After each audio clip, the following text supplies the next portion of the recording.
Step into a world of romance and mystery with Tamora Rose. Today we're reading part 2 of chapter 19 of Child of the Wind. It was another hour before they emerged from the bathing chamber.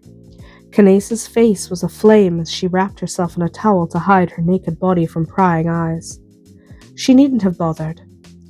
The bedchamber was entirely empty, just as Jett had promised it would be. Still, she kept herself well covered, just in case. "Where are my clothes?" Canace asked as she glanced around. Her saddlebags were missing, and she certainly hadn't moved them. But Jett was already guiding her toward a door on the other side of the chamber. "Dolly was just finishing in the dressing room when I came up. I think that's where we'll find everything." She nodded, then blushed again as her eyes fell on his body. Unworried about his own nudity, Jett was completely uncovered.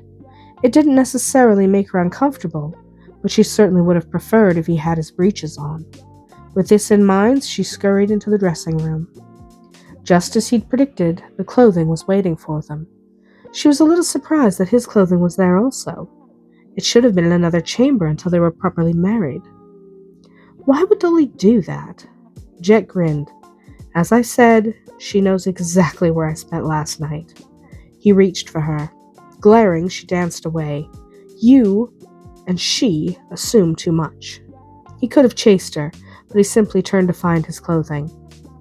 "When it comes to you, lovely, I assume nothing. But I do know where I'm sleeping tonight." Anger flared at his high-handedness. "You will not!" she screeched. The tone was enough to drive him over the edge.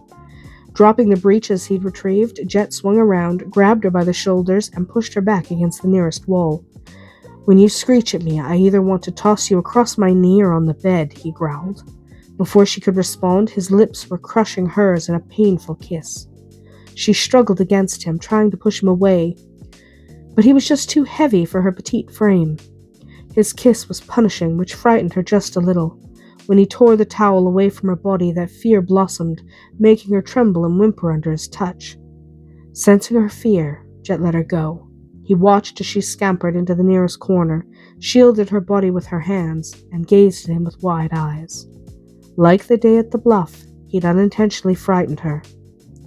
"I'm sorry," he said softly as he picked up his breeches and pulled them on. "I shouldn't have done that." Since he seemed to have calmed down, Canace crept out of the corner and grabbed the nearest gown. Without speaking to him or even glancing in his direction, she started dressing. "Aren't you going to wear a shift?" he asked, not really caring if she did or not. She shook her head, but still didn't look at him. Instead, she struggled with a small row of buttons at her back. "Let me." Because she still wasn't talking to him, Jett simply walked over and turned her so her back was to him. It took only a moment for him to fasten the buttons. When he was finished, Canace moved away from him while he went to find a shirt. The dressing room was large, certainly large enough to accommodate both their wardrobes, but she wasn't sure she liked sharing, especially when they weren't married yet. Perhaps there was a separate dressing room? A small door caught her eye, drawing her curiosity. "What's that?" she asked as Jett buttoned his shirt, completely forgetting her fear and anger. He glanced over in surprise, then shrugged. "I think that leads to the Countess's dressing room. Or it did. If I remember correctly, your mother had the Countess's bedchamber turned into a nursery. The dressing room was unused. Or at least I think it was." Canace wasn't listening anymore. She was staring at the door.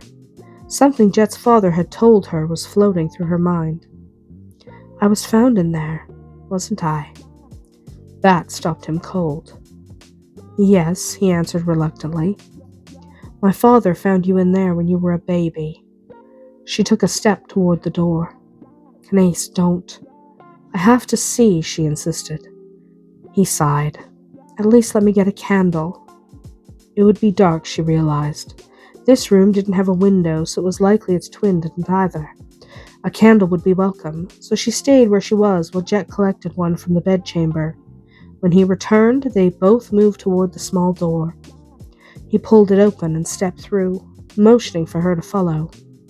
Blinking in the darkness, she tried to see something through the gloom. There was nothing here. Just an empty chamber that was smaller than the Earl's dressing room.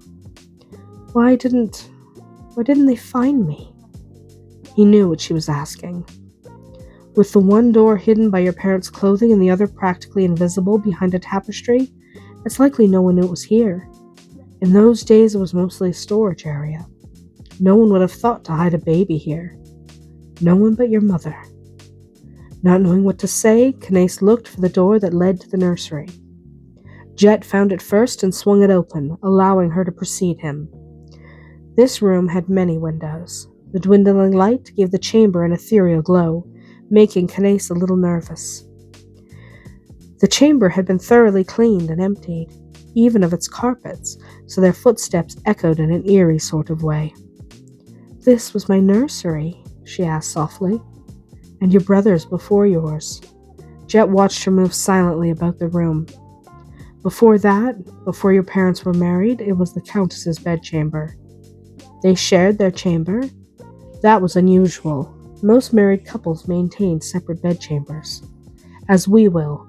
When she turned to look at him, he glided forward and cupped her face with one hand. "I want no doors between us."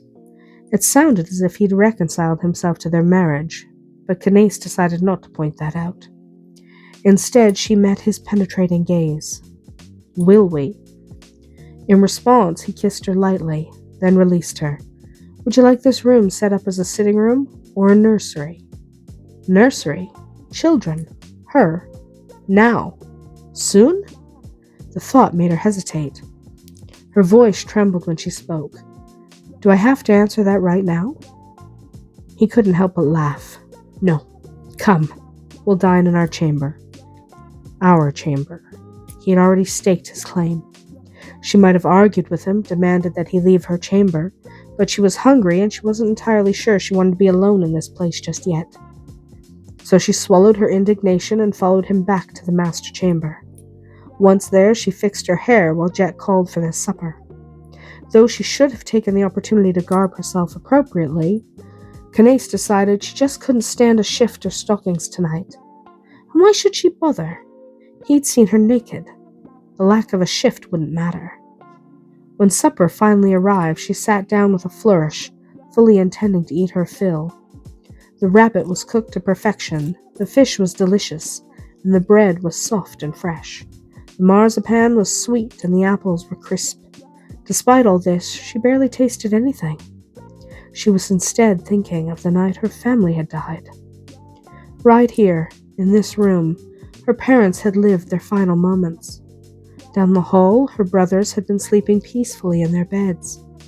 And in the other room, the nursery, she'd known her mother's touch for the last time. And then she'd been hidden away. Better not to think about what had happened after. Thinking only led to brooding, and it wasn't in her nature to brood. "Canace," Jett called as he watched her rip apart a piece of marzipan before finally eating it. "Are you all right?" "I wish I'd never gone into the nursery," she admitted. Taking her hand in his, he gave her a gentle smile. "It was 15 years ago. No good can come of dwelling on it. Think instead of your future." "A future with a man who isn't sure he wants to marry me?" She tried not to sound petulant, she really did, but she was only partially successful. He opened his mouth to say something, then closed it again abruptly. When he thought about it, really thought about it, he hadn't actually said he'd marry her. He thought about it, perhaps, but he'd never actually assured her they'd be married. He'd seduced her, though he had left her a virgin, but he'd never actually made her any promises. That was not well done of him. To rectify the situation, he rose from his chair and moved to kneel beside hers. "I have every intention of marrying you," he said as he cupped her chin with one large hand. And sooner rather than later. Tears spiked her lashes, but she refused to let them fall. "Do you mean that?" Jett nodded. "And I'm not waiting for Michaelmas, or even next month. If I have my way, we'll be man and wife before June is out." So soon? She expected him to stall, to put off the marriage as long as possible. Now he was promising to marry her right away. At her surprise, he laughed outright. "Lovely, I've nearly claimed your virginity every night and several times a day. If we wait much longer, you'll have a baby growing in your belly before you're a proper wife." Her blush delighted him, so he swept her into his arms and kissed her soundly. "Have you had enough to eat?" he asked when he finally released her lips. When she nodded, he guided her toward the bed. There he unfastened her gown and tugged until it slipped down her body and pooled at her feet. Since she wore nothing beneath it, she stood before him gloriously naked. He longed to touch her, but a shudder that had nothing to do with arousal coursed across her skin. Knowing she was cold from the inside out, he lifted the heavy blankets and urged her to take comfort within their warmth. Stripping quickly, he crawled into bed beside her. As soon as he did so, she was crawling into his arms, seeking a little heat. He indulged her, running his warm hands up and down her back and over her arms. She curled up on his chest and allowed him to make her more comfortable. After a time, when he was sure she was warm enough, he allowed his hands to stray to her more intimate areas. Her body remained unresponsive, causing him to frown in confusion. She usually welcomed his touch. Then she heard a small mumble and felt her deep breathing and realized she was well and truly asleep. Laughing at himself, Jett leaned back against the pillows and threw one arm over his eyes. He might have teased her awake, but he just didn't have the heart. Since she wasn't going to wake on her own, Jett told his stubborn body to behave and willed himself to sleep. It was a good long while before his body obliged. That's it for today. If you enjoyed this chapter, stay tuned for more tales of romance. Until we meet again, may your days be filled with passion and just a touch of magic.